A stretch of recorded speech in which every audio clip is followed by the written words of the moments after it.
Саламатсыздар, урматтуу клубтун көрөрмандары. Биз азыр Ниязалы атындагы окуу жайдабыз. Ниязалы атындагы музыкалык окуу жайдабыз. Азыр бул жерде окуу жайдын жамааты топтолуп жатышат.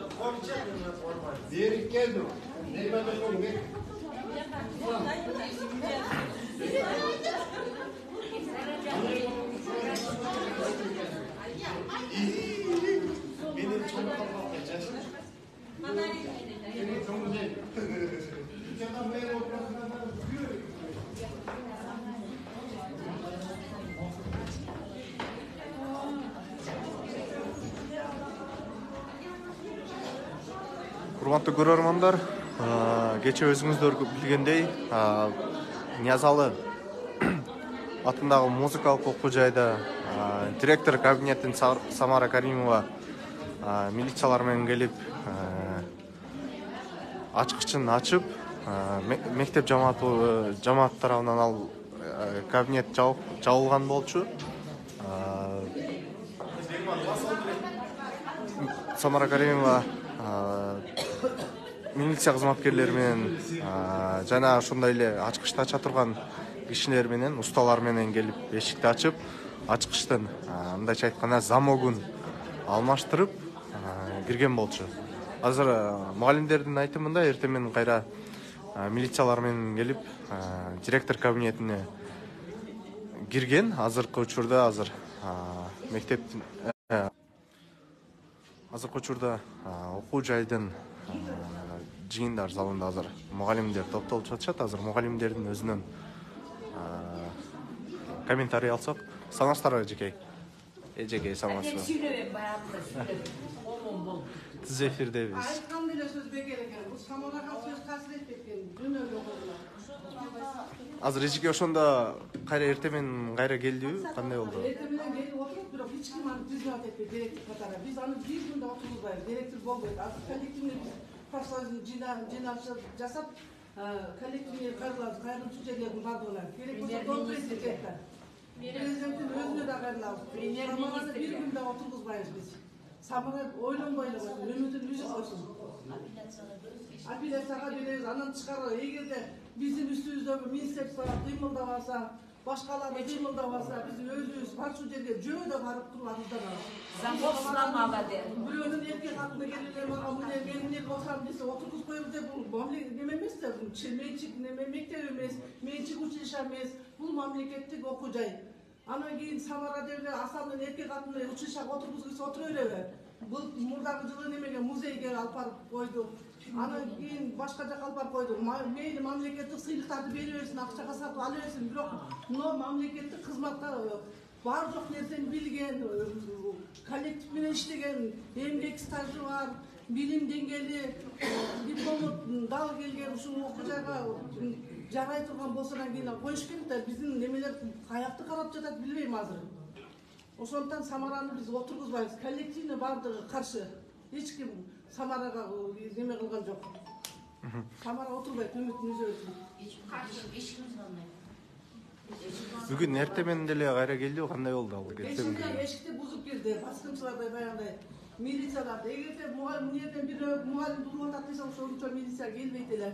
Милициялардын коштоосунда бир күнү дагы Секимов келгенде биз киргизбейбиз десек, почти 20га жакын милицияны алып келишти. Анан кийин биз айттык, милициялар бизди камап салдылар, милицияларга. Мейли биз Самара үчүн камалса камалайлы, Самаранын укугун коргой бергиле. Жөнөкөй байкуш мугалимдерди эмнеге коргойт эле? Бере турган акчасы жок болсо, ман немесинин саунасы жок болсо, олорду ыраазы кыла турган чайканасы жок болсо, мугалимдер эмне кылсын байкуштар? Көчөдө жүрө берсин анда. Самаранын укугун коргой берсин, милициялары да коргосун, министри да коргосун, соту да коргосун. Биздин Кыргызстанда ушундай эле акыбал өтө начар болуп калдыбы дейм да, таң калам ушундай. Азыркыга чейин реакция кылбай атат. Биздин арызданганыбызга кимдерге гана жазбадык, министрликага жаздык, президентке жаздык, Ташиевке жөнөтүп атабыз, башкаларына жөнөтүп атабыз. Бир да реакция жок. Самаранын бир арызына кече сразу мына милицияга кайрылган экен, мени мугалимдер киргизбей атат. Муналарды айдап кел деген экен, бизге милициясы айдап барам деп атат. Биз барбайбыз дедик. Тергөөчүсү келсин алдыбызга келип тергесин дедик. Ошондон кийин анан кийин келип милициялар менен, ошол милициялар менен келип эшикти бузуп кирип атат. Бул деген бул ушул законго туура келет балам, өзүң айтчы. Туура келбейт да. Эжеке кечээ Самара Каримова өзү эме деп атпады беле? Анан Самара Каримова болсо жанагындай немелерге Фейсбукка башкаларга мен уже иштеп атам, коллектив кабыл алды. Коллективден 12 эле аял каршы 12 эле адам деп атат. Мына көрүп атасың 12 экен жаканча экен. Да, көө келелер. Жемне 12 эле аял берген. Самаранын жалганчылыгы ушунчалык чыгып атат. Эми элдерге эмне дейт экен? Эшикти бузуп киргенин кайрадан Фейсбукка чыкты. Кече мен иштеп атам, монтатам дедилер. Анан жанагы директорубуз, ушул убактылуу иштеп аткан директорубуз болсо, эми ошого жүктөп атат. Ошол менин мугалимдерге тең деме кылып атат деп. Бул да жалган. Биз директор ал өзү жөн эле кетип калды, Самара келсе, а биз өзүбүз каршыбыз. Мугалимдер баардыгыбыз каршыбыз. Самараны ушул жерге 1 саатта отургузбайбыз, бизге директорлук кылып. Үмүтүн үзүп коесуң. Самара үчүн биз до конца барабыз. Барчу жерге жөө да басып барабыз. Керек болсо Бишкекине чейин жөө басып барып туруп, ушу Самараны биз иштетпейбиз.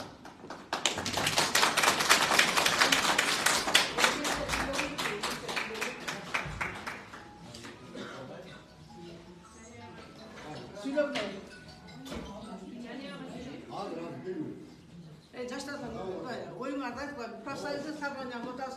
Азыркы бүгүнкү жыйналышыбыздын эмеси каралуучу маселе негизи эле ушул биздин окуу жайга ушундай өзүнүн каалоосу менен ушу каалап калган экен. Эмне үчүн Самара Каримова 2 жылдан кийин арызданса, ошонун 2 жылдан сроку өтүп кеткен немесин караган соттун ишин, анан кийин Самара бизге директор болбосун деп ошондой маселе, Самаранын кыскасы маселеси бизге директор болуп келишкен.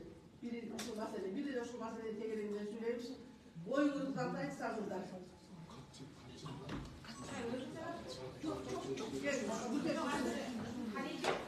Эгер профсоюздук чогуш болсо, мыналар тартып интернетке сөйлөсүн, өзүнчө сүйлөшөбүз да. Biz bulardan Жанагы сүйлөй турган сөздөрүндү айтып алабыз. Бүгүн эркектер баары сүйлөйт.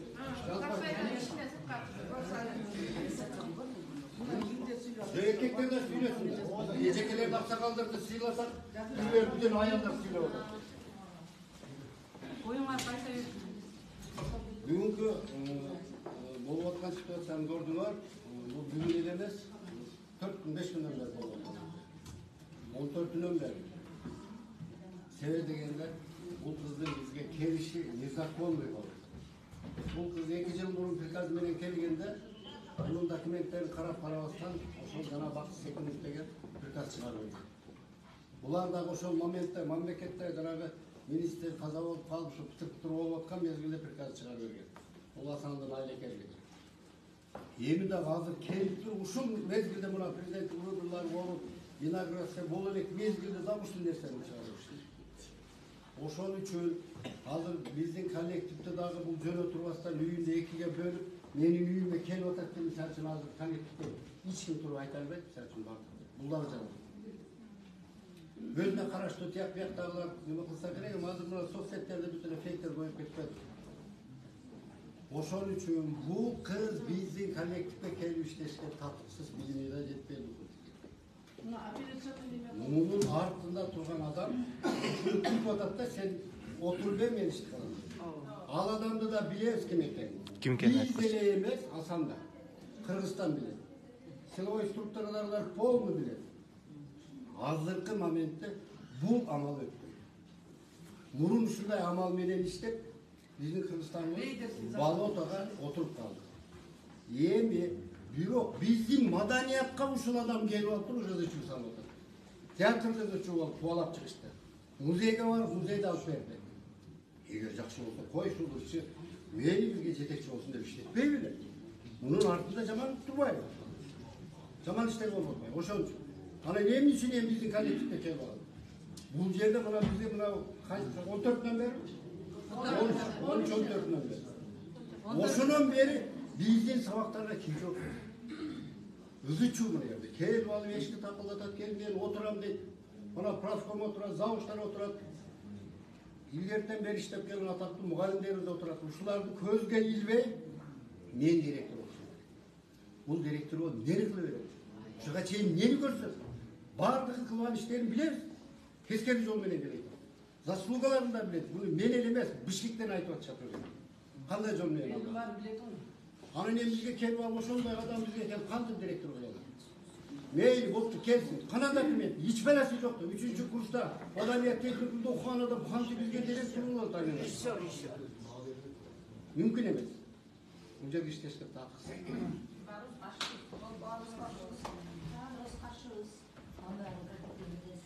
Мен дагы айтып коеюн. Мына бизче биздин министерство апелляционный неме сотко кайрылуу жасаган.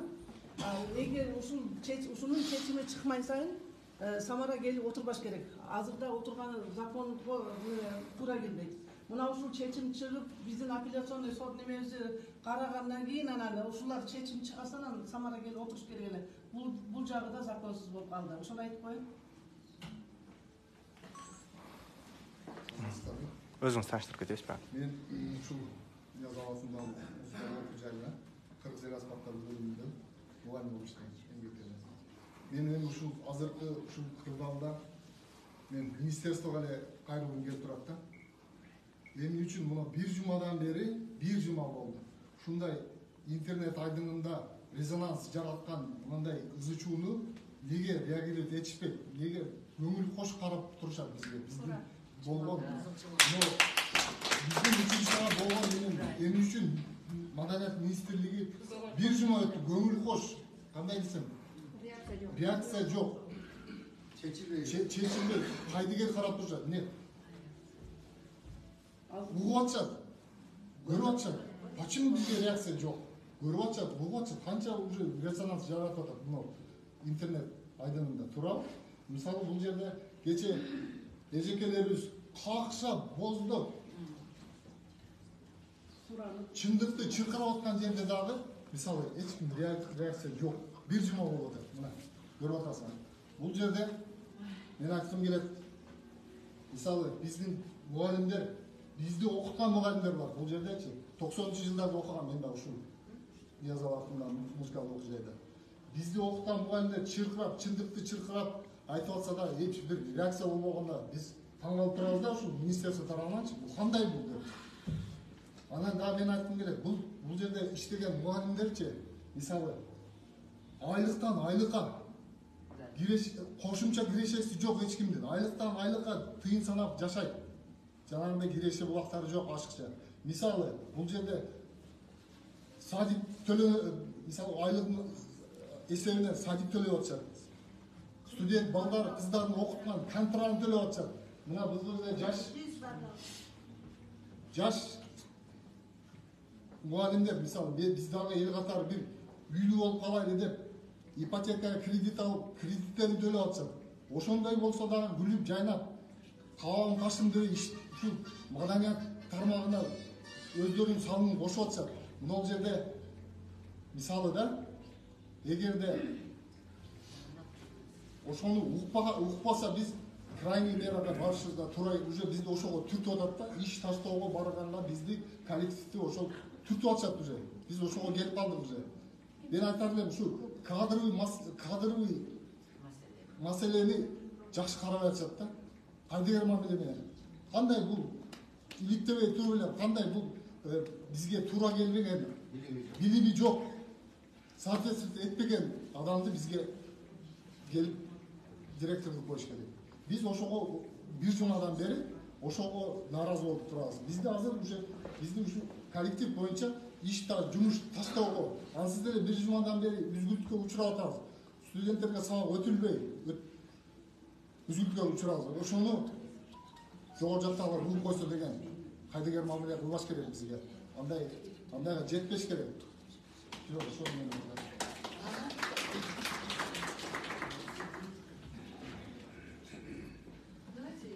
Давай.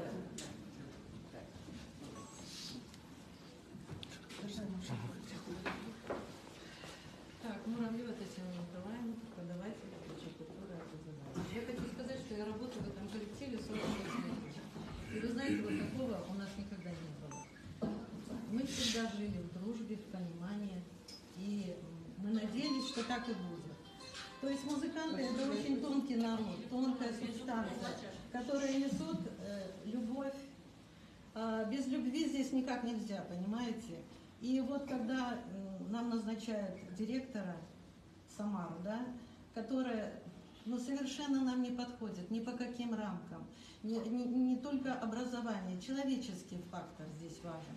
Понимаете, нам нужно коллектив, вот вице-премьер, который приехал, да, с Бишкека, он сказал, что это моя ошибка. А почему за его ошибки мы должны расплачиваться? Я думаю, это совершенно неправильно. Ошибки он должен. В Бишкеке сделали это, они должны исправлять эти ошибки. Почему коллектив страдает? Мы уже неделю не можем работать нормально. Нас трясет постоянно, как землетрясение, я не знаю. Пугает милиция. Вчера вот действительно с УВД пришли. К женщинам пришли, понимаете, большие такие амбалы. Это что такое? Нас пытаются запугать. Я хочу сказать, музыканты, вы знаете, удивительный народ, их не запугаешь. В принципе, мы пойдем до конца, наверное. Я вот думаю, что у нас коллектив, я вообще очень горжусь нашими преподавателями, Дараджан Маналдоровной, Тамарой Мамаджанной, Чолпоной Джеке, Нурила Такуровна, Гульбара Самиевна, я хочу Максат Кужоевна, великолепные люди, как Алия. Тут, если каждого взять, Рахман Султанович, да тут у нас все молодцы, все пойдут на амбразуру и все поставят свою грудь, понимаете? Но почему, я не понимаю, почему вот этот товарищ, вице-премьер, сказал, что коллектив не выбирает? У нас вообще есть права, у нас же статс-секретарь, что мы без вас решаем эти дела, а нам с кем работать? Как нам работать? Ведь понятное дело, что коллектив тогда только процветает, когда он имеет достойного руководителя. У руководителя должно быть лицо, понимаете? И вот надо красиво, некрасиво пришла, но красиво надо уйти. Надо с пониманием уйти. И тогда уважение будет, я так думаю. Я вас люблю, ребята. Я думаю, что мы все равно будем держаться до конца. И хотелось бы, чтобы, конечно, нас поддержал Бишкек. Хотелось бы, чтобы все-таки мы победили. Все-таки как-то вот правовое повернулось к нам лицом. Не так, что вот безразлично им, кто у нас, кто с нами будет и кто пойдет с нами. А нам не безразлично. Поэтому спасибо большое. Кимде сөзіңіздер бар. Ар келіңіздер ойыңыздарды айтыңыздар. Азыр ушул жерде айтып калайлы баарыбыз. Biz koyarız. Söyleyiniz belki. Özünüz tanıştırıp geçsiniz. Men de şu жерде иштейм, орус эл аспаптар бөлүмүнүн мугалими болуп иштейм. Мен дагы азыр биздин мугалимдер айткандай, мен дагы ушу министерство культура кайрылып кетер элем да, министргечи. Эмнеге ушунча күндөн бери ызы чуу болуп атат? Бир жагы мындай көңүл кош мамиле кылып атышат да. Анан Самарага да кайтат элем. Эми ушунча күндөн бери ызы чуу кылып атат, кичине уялыш керек да. Эми кече кылган кылыгын карагыла. Түндөсү келип эшикти бузуп кирип. Эми бул вообще туура эмес да. Биз баардыгыбыз мугалимдер каршыбыз мисалы. Эми буга чейин билебиз Самаранын кандай адам экенин. Жакшы адам, ырчы катары сыйлайбыз, баардыгыбыз билебиз Самараны. Просто билим деңгээли туура келбегенден кийин иште адам өзү уялыш керек болчу да. Министерстводон дагы чечим чыгаргандар иште караш керек болчу. Билим деңгээлин караш керек. Бул жерге иштей алабы, иштеп кете албайбы. Самара өзү дагы ойлош керек да. Самара да айылып келет.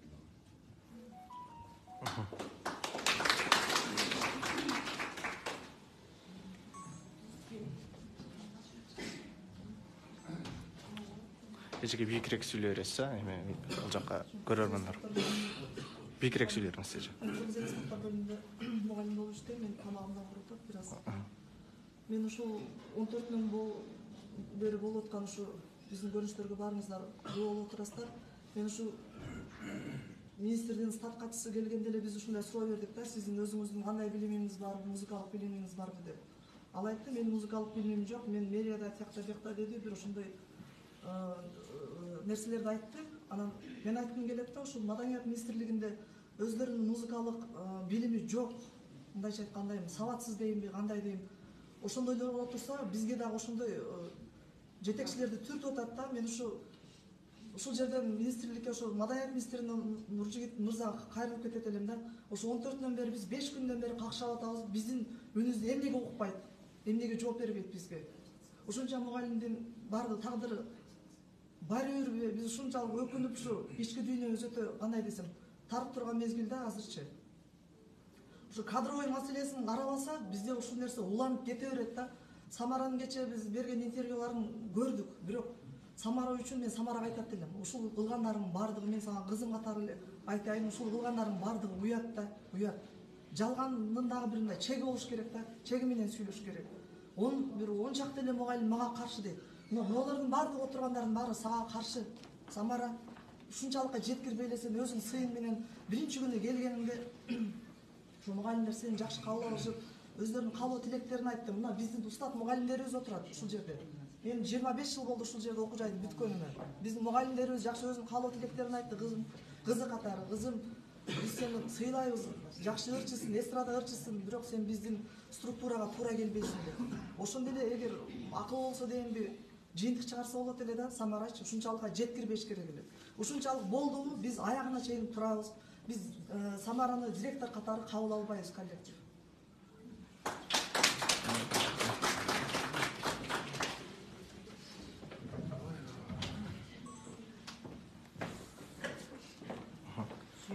Сүйлөйүн деп коюп эле сүйлөшкө туура келип атат. Бул эл журтка мен түшүндүрүп айтып коеюн. Ушу пенсионерлер, ушул кемпирлер, мейли пенсионер, мейли кемпирлер эми ушундуктай уят сөздөрдү айтып атышат. Биз ушу жерден кетип эле эс алалы. Мен 2 жыл мурун кетип да көрдүм.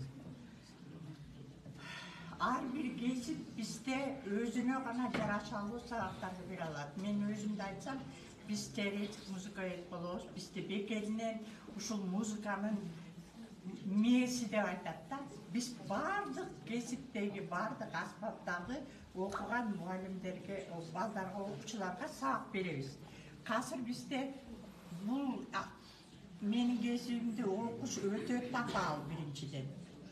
Экинчиден бул кесипте иштеш үчүн бүт музыкалык баскычтарды басып өтүш керек. Музыкальный школду, училищаны, консерваторияны. Ошонун баарын басып өткөн.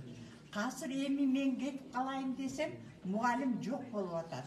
Азыр отделде айылдарды кыдырып, мен ошол айылдарды кыдырып, мурунку бүтүргөн теоретиктеримди, музыкаветтеримди келгиле, иштегиле, мен эс алайын деп, мына жакын деле Кыргыз Атадан жыпарымды алып келип отургусуп, иште мен ордума, мен дагы эс алайын деп атам. Элге түшүнүктүү болсун да, ушул аялдар эле, ушулар пенсионерлер эле кетпей эле, ушулар ушинтип атат деген түшүнүк болуп атат. Эми Самараны айтсам, эң биринчи келген күнү эле айткан.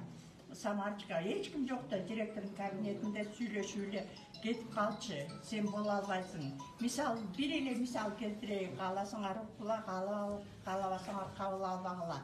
Нота билбеген киши бизге директор болуп келсин дейли. Бул деген баягы мектепке, общеобразовательный мектепке тамга тааныбаган эле кишини алып келип туруп, сен директор бол деген менен салыштырып элестете бергиле. Ушундай кеп болуп атат. Эми мен деле кеп болсо, мен ушул училищадан чыгып эле кетсем, училищам гүлдөп өсүп өнүгүп кетсе, мен ага деле бата берейин. Мына бардыгы өзүмдүн окуучуларым. Мен ушуга чейин 14-нөн бери камерага сүйлөй эле келем. Жиналыштарда эле сүйлөп аттым эле. Пресс-секретарь, жанакы стат секретарга дагы айтчумдун бардыгын айттым. Эми уятта ушинтип эле республика бүт атабызды чыгарып эле. Дагы буларды окуучуларымдын токтотуп атам. Бияка барабыз, бияка барбай эле училищага эле отурабыз. Сабакты жакшынакай өтө берели. Кечээ күн жакшынакай эле өттүк. Сабактын баары эле эми окуучулар страдайт. Биз биринчи жарым жылдыктын жыйынтыгын чыгарып кечебет кылып аттык эле. Өгө эле келип алышты, жакшынакай болбой эле отуруп алып эле давайте мага документтерди бергиле асылбак. Эми бул такыр эле мыйзамга туура келбей атат да. Биз дагы адам келечегибиз өлдү, жүрөгүбүз ооруп атат. Эми ушул биз эле аксакалдар кетип калсак эле училище өсүп кетсе, ага деле макулбуз. Бирок эжекелер иштеп тургулачы, бизге жол баштап тургулачы деп эми бүт дүйнө жүзүнөн окуучуларым чалып, эжеке, алтын эжекем, алтын ишенбесеңер, мына соткамды кара, алтын эжекем, силер туруп тургула, ошо жаштарга кичине баш көз бол. Эми эмне кыларды даже билбей койдум. Бул жадатты биз чарчадык. Эми өйдө жактагылар бизге бир кичине көңүл болуп, мен түшүнбөй деле калдым. Эми сөз жок. Бүгүн профсоюзное собрание дегенне келдим. Азыр коллектив кандай десе ошондой болот. Эгерде мен эле иштебей калсам, бир кемпир эле иштебей калса, училище өлүп кетсе, ага деле барайын. Мен деле эс алгым келип атат.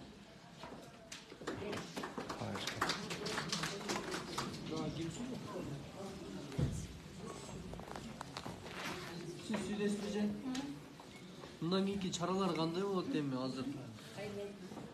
Биз телефондон көрүп жатабыз, аксакалдар эле сүйлөп атат дегенге биз себеби бул коллектив мен келгениме 20 жыл болду бул коллективге. Бар жогу чындык үчүн күрөшкөн, ынтымактуу, бири-бирин колдогон коллектив. Анан аксакалдар эле сүйлөп, жаштары сүйлөп айтат дегенге мен макул эмесмин, себеби биз жаштарбыз, бар жогу аксакалдардын сөзүн угабыз, ынтымактуу экенибизден ушундай аксакалдарды сүйлөп атабыз. Жаштардын деле бар жогу каршы туруп атышат. Мында мекенибизде акыйкаттык деген болуш керек. Ушуну жогору жак бизге туура чечип берет деген ойдо сүйлөп атабыз. Мен бул окуу жайда жалпы билим берүү бөлүмүндө адеп сабагынын мугалимимин. Эми далышай кадамдар кандай болот? Мындай жумуш ташаганга барасыңарбы же кандай?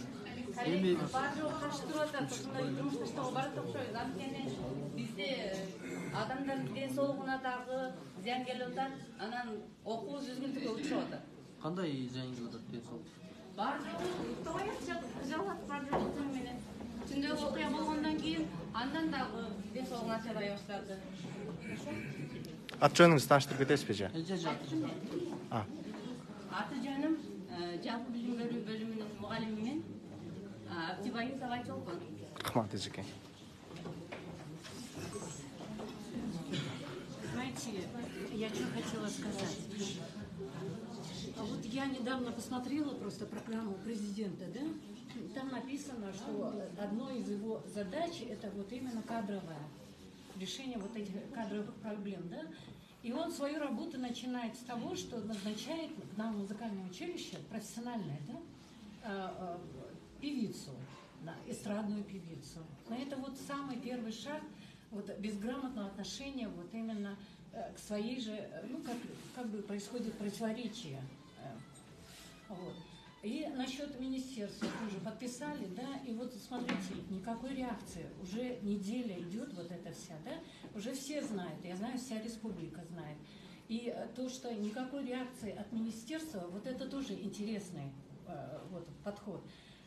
Давно могли вот предыдущий министр культуры, да, Азамат Джаманкулов, он приходил сам лично, представил нового директора, послушал все наши мнения. Когда вот Самара, да, тогда тоже было представлено нам, и весь коллектив против был. Он выслушал мнение всего коллектива, пошел, пересмотрел вот это все, да, и как бы снял ее с должности. А следующий, вот я уважаю это Нурджигита Кадырбекова, да, но мне кажется, он показывает свою некомпетентность тем, что даже за все это время, ладно, там подписал, да, ей, за все это время ни разу не подошел, никакой реакции, понимаете, мог бы прийти, успокоить или нас, или ее, как-то решить этот вопрос, но никакой реакции, вот тоже это очень интересный факт. Да, вот судья, ладно, там не музыкант, это, может быть, какой-то, она иск подала, может быть, где-то что-то там поддержали. Но можно же было вот как-то Министерству культуры как-то вот среагировать на это. Мы же к ним относимся. Или же пусть тогда нас перекидывают на Министерство образования, и мы тогда туда будем бегать, ходить. Я думаю, оттуда была бы какая-то реакция. Имя, фамилия. Любая Самирна.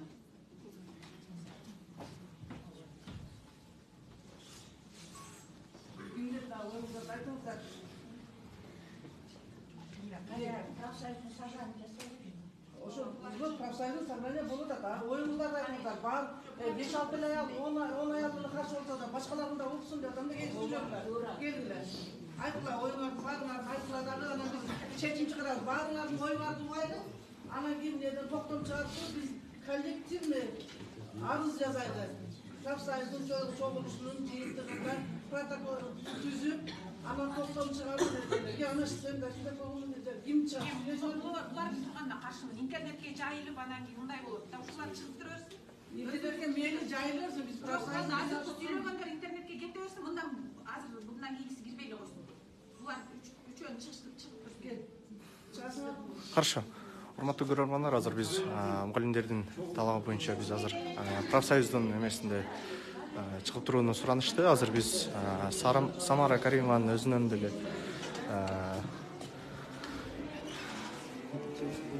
интервью алганга, өзүнөн комментарий алганга барабыз. Мультипапа кандайсыз, жакшыпы? Ооба, кече чакырышкан болчу. Биз клуб кежиден. Ну сейчас нас видите, да, как Ооба. собрание профсоюзное. Түз эфир. Клуб кежиден эшке. Мен Аки прайс. Катышпайсызбы?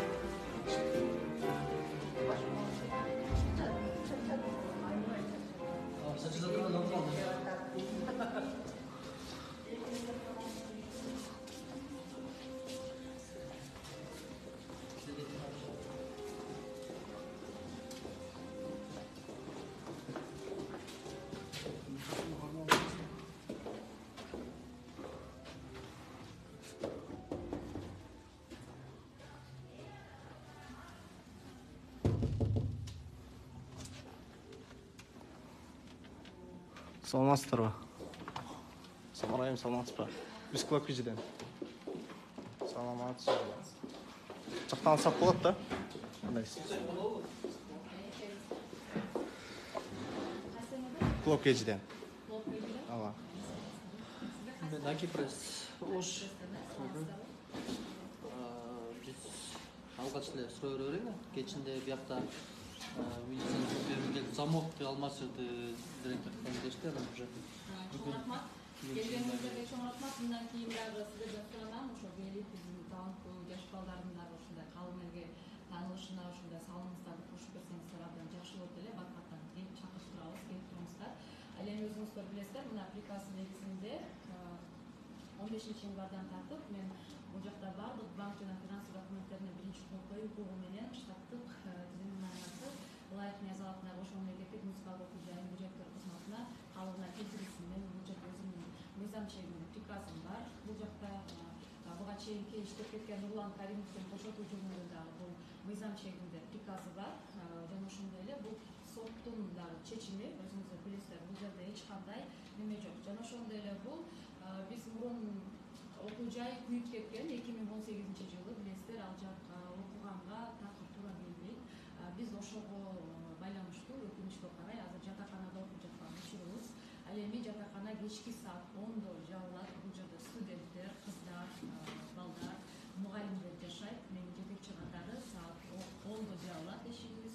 10го чейин келип текшерип, карап көрүп, караганга, текшергенге менин толук мыйзам түрүндө акым бар деп ойлойм. Жана ошондой эле мен азыр иштемин. Ошо 15-ден бери 3 күн бир аз коллектив ичинде түшүнбөстүктөр болуп, ал ким аркылуу кылаткан, эмне себептен кылаткандары дагы баардыгы такталды. Менде ошол WhatsApp'та, интернетте жаңы фейк аккаунттар, кандай провокация жүргөндөр тууралуу деле баардык маалыматтар бар. Кудайым буюрса бүгүн азыр иштерди кылып атып, түштөн кийин ал маалыматтарды чыгарам. Андыктан ошол баардыгы мыйзам чегинде иш жүрүп жатат. Азыр ким экенин бар деп атпайсызбы? Азыр ачыктай аласызбы ким экенин точно? Буга чейинки айтпай эле коеюн деген, буга чейинки ошол Нурлан Каримов директор, ошол биз Бишкекке барып чогуу барып келгенбиз.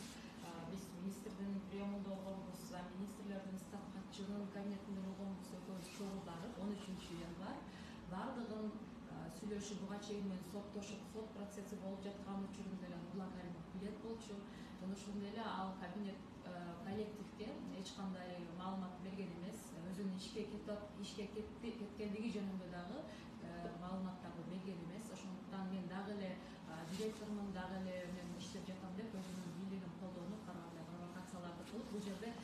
деле мугалимдерди эки топко, 2-3 топко бөлүп бир ушундай бир азыр мугалимдер 3-4 күндөн бери сабактары дагы сырыф болуп атат, биздин студенттер дагы окууга келип келбей ушундай бир өкүнүчкө карай бир жаман нерселер көрүнүштөр болуп атат.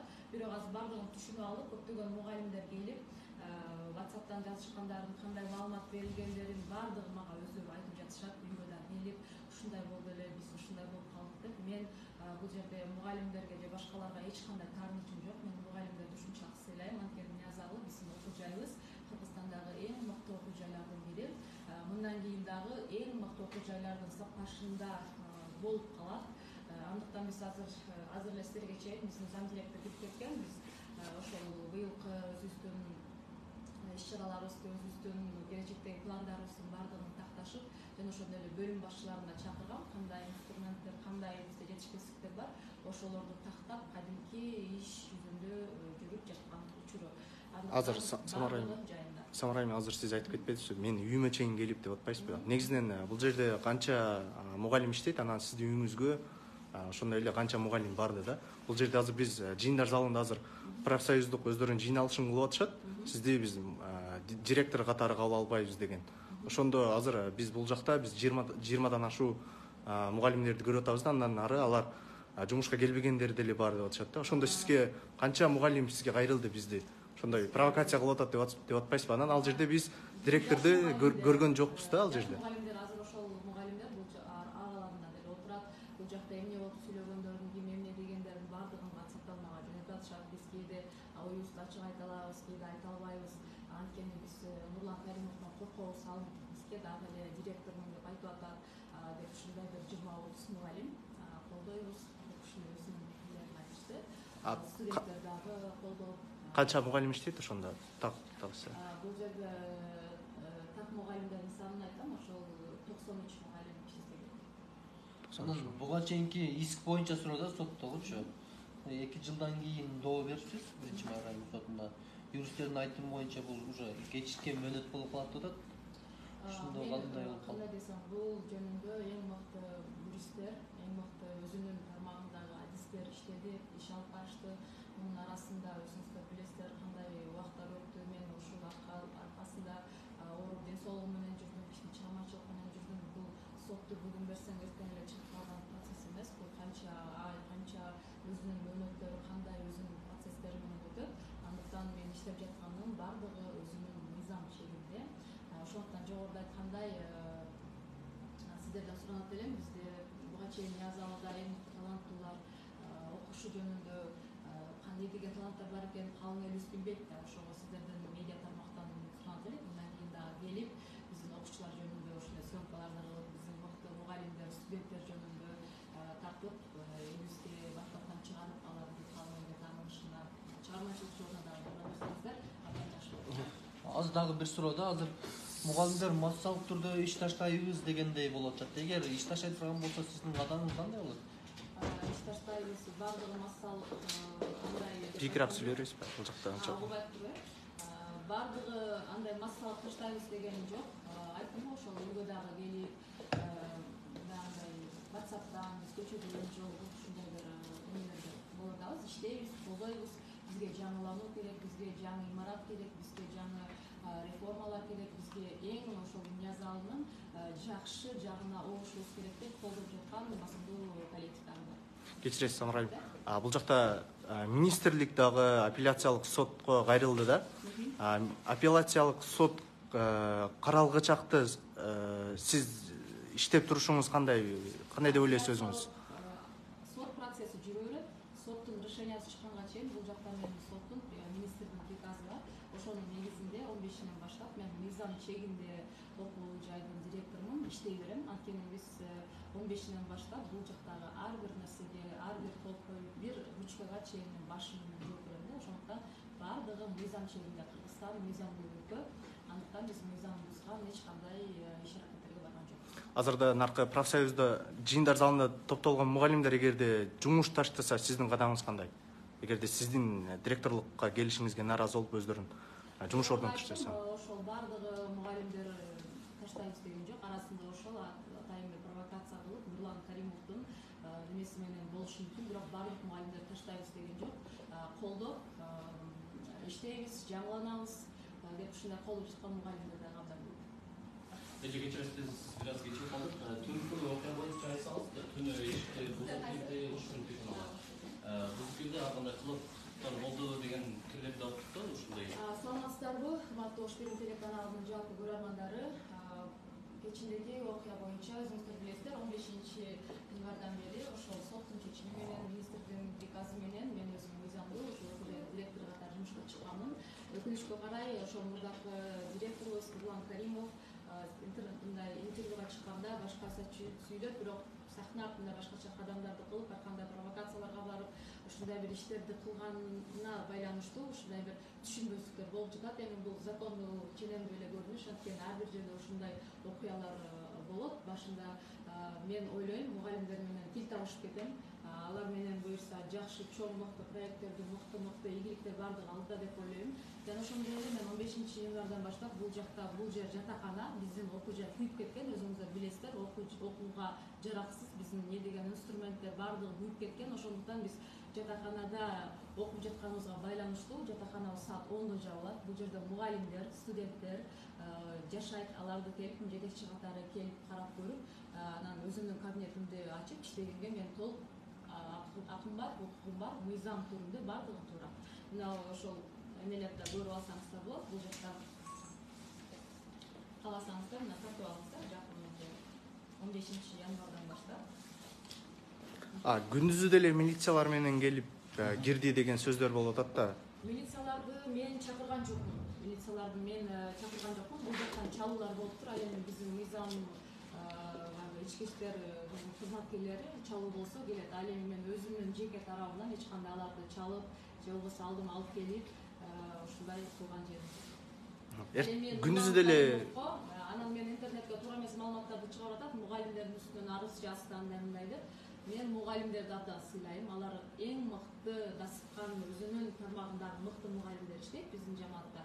Мугалимдерди эмес, ошол Нурлан Каримовдун үстүнөн жаздым. Анткени 15-январ күнү мага кабинеттин ключун бардыгын закон ченемдүү өткөрүп бербестен кабинетти ачык таштап, бул деген мамлекеттин мүлкү, бул жер менин да үйүм эмес, Нурлан Каримовдун да үйү эмес. Ал мыйзам шегинде буларды аткарып, жаап, күрүштүү адамдын колуна тапшырыш керек. Ал эмне кылды? Ачык эле таштап кетип калды. Ошону таштап мен ишиме тоскоолдук кылганына байланыштуу жана ошондой эле печатьты бекиткени үчүн мен каяктан билем, мүмкүн аркандуу число менен бир документтерди кол коюп жаап жаткандыр. Бул жерде бир башка дагы бир сырлар, оюндар болушу мүмкүн. Аны акырындап тактайбыз. Акыркы 3 жылга буюрса текшерүүчүлөр келип атат. Бүгүнөн баштап түшөт болуш керек. Акыркы окуу жайдын 3 жылдык баардык ишмердүүлүгүндө ошол комиссия түшүп атат, текшерип баардыгыны мен өзүңүздөр билесиздер, интернет булактарынан да чыгарып турам. Ал эми комиссия кайсы тараптан келип атат ушул? Кайсы органдан? Ошо келгенде өзүңүздөр билесиздер. Азыр сиз айтып атпайсызбы, комиссия келип атат деп? Ошол кайсы? Ар бир эмелерде, ишканаларда комиссиялар келип текшерип, мамлекет тарабынан эме болот, ошондой эле бул жакта дагы текшерилет. Нурлан Каримовдун дагы ушундай эки жүздүүлүгүнө, ушундай бир кадамдарына өзүнчө бир баа берилет деп ойлойм. Ошол мен баш кесепчини Нурлан Каримовду, кадрлар бөлүмүнүн башчысыны ошол менен ишине тоскоолдук кылган үчүн арыз жазганым туура. Мугалимдерге жазган эмес. Арызды кайсы органга жаздыңыз? Ошол тууралуу айтып кетсеңиз, тактап. Шаардык милицияга. Деги азыр баары тоскоолдук болуп атат, тоскоол болуп атат. Мындан кийин дагы кандай кадамдарды жасайсыз эгер дагы ушундай улана берсечи? Өзүңүздөр көрүп атасыздар, иштеп атам. Көптөгөн басымдуу мугалимдер келип, биз иштейбиз, жаштар иштейбиз. Биз жаңыча нерселерге, реформаларга барабыз. Эң биринчи биздин максат ошо окуу жайдын өнүгүшү деп өздөрүнүн сунуш пикирлерин айтып жатышат. Бизге мындай инструменттер, бизге мындай көптөгөн жетишпестик жактарын жазып, сметаларды алып келип, мугалимдер тыгыз иштешүүдөбүз. Анан ал эми ар бир жерде мындай түшүнбөстүктөр болот. Башында мен ойлойм, Кудайым 100% ишенем жана кепилдик берем, коллективдин баардыгы менен тил табышып, буюрса иштешип кетем деп ойлойм. Рахмат.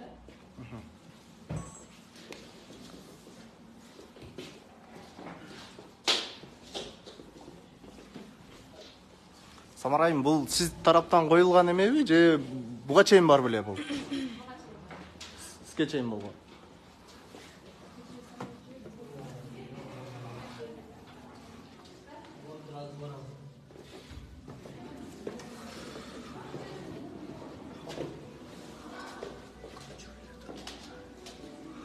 Урматтуу көрөрмандар, мына өзүңүздөр Самара Каримова берген комментарийлерди, өзүнүн жеке пикирлерин көрдүңүздөр. Ал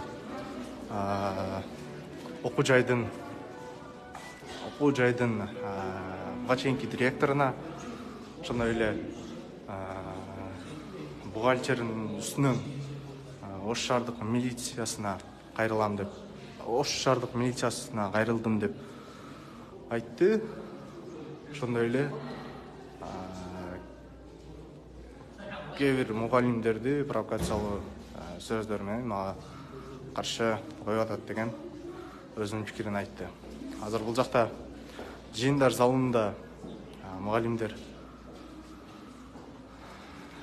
топтолуп профсоюздук жыйналышын кылып атышат.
Урматтуу көрөрмандар, биз азыр окуу жайдын мугалимдерин жыйын бүтүшүн күтүп атабыз. Ошондой эле ал жыйын бүткөндөн кийин алардан деле кандай чечимге келишти. Ошондой эле мындан ары кандай кадамдарга барышын деле сурап алабыз мугалимдерден. Ошон үчүн биз ишине туруп, бир канча убакыттан кийин кайрадан сиздерге түз эфирге чыгып, алардын деле пикирин угузабыз. Ошондуктан биздин социалдык желилерде бизде акмалап туруңуздар.